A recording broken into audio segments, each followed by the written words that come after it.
On Tamatha Paul. I want to take this opportunity to talk about my electorate, Pōneke, Te Whanganui Atara, Wellington Central, and the housing emergency that has become far too common here in our capital city. Wellington's rents are among the highest in the country. The average house price in Wellington is above $1 million, far out of reach for most people who live here. We have 2,395 people waiting for a home on the public housing wait list, and homelessness is increasing, particularly at both ends of the age spectrum, where you see more young people, more rangatahi sleeping on our streets, on Lambton Quay and Courtney Place, but we're also seeing more kaumātua and more older people represented in homelessness, sleeping in cars, overcrowding, and that to me is a deeply shameful thing for our city. The experience that renters in Wellington have being too sick to work or study because of the old, mouldy, heritage-protected flats that we have to live in is far too common in Wellington. The experience of waiting in line with 100 others at every single flat viewing that you go to is far too common in Wellington.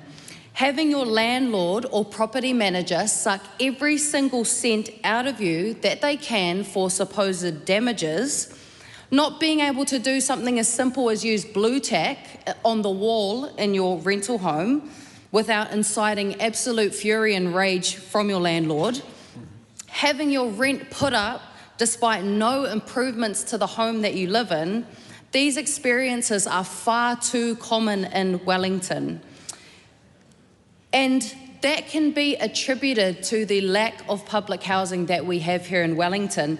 And it's been a long and fast abandonment and degradation of public housing here in Wellington. And the provision of public housing by our council and by kāinga ora has been an important part of the whakapapa of the city, acknowledging how important it is to have mixed communities where people from all different backgrounds are represented. We have the Gordon Wilson apartments sitting derelict and empty on the terrace, which we can't do anything about because they're heritage protected. We have the Dixon Street flats, home to over 100 public housing tenants, that has been closed and emptied due to its designation as an earthquake-prone building.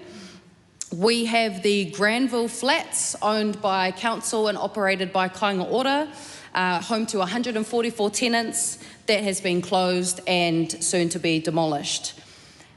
And our supply of public housing in Wellington has been in decline for a long time, and that means that all of the whānau and all of the children who are just waiting for the opportunity to start their lives and have a good life with that home as the foundation to that start of their life will be waiting even longer. So I want to use my 5 minutes today to encourage the Minister of Housing, who has paused the Arlington development in Mount Cook, which is 350 new public homes to be delivered. We desperately need those public houses. And my plea to Minister Bishop is that he will make sure that that project is delivered, because there are high expectations from the city's MPs, from the City Council, from the Regional Council, and from our communities that that project will be delivered. And I will be focusing my energy and attention on making sure that that is delivered. We are a city that embraces public housing, which is a big flex given many communities around the country often oppose the presence of public housing in their neighbourhood. But we are a city that embraces the presence of public housing in our community. But we realise that there is money to be made in the absence of public housing, which is why there has been such a degradation of our public housing offering here in Wellington. We can be the first city to end homelessness and to not have it in our streets, but in order to do that, we need more public housing. We need to have the wraparound care that people need to live the best lives possible and that is something that I know we'll be very proud of into the future. Kia ora.